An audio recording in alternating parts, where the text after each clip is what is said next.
How to delete Ring app account. So let's get started. Firstly, in order to delete your Ring account, type in ring.com in any of your web browser. Then, simply click on the login link in the top right corner of your screen. Then, enter your login information and click sign in option available there. Then visit the data request page by typing in ring.com/account/data request in your browser.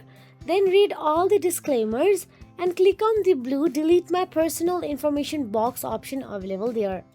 Now, as you can see, deleting your Ring account is pretty easy if you know where to navigate. However, as far as I could tell, this data request page is not linked from anywhere in your Ring account navigation. Instead, you have to score the Ring support page to find it, and even then the account delete information is hidden under a heading called if you were incorrectly signed up for a Ring account. So that is it. If you found this video helpful, please like, share and subscribe, and thank you so much for watching.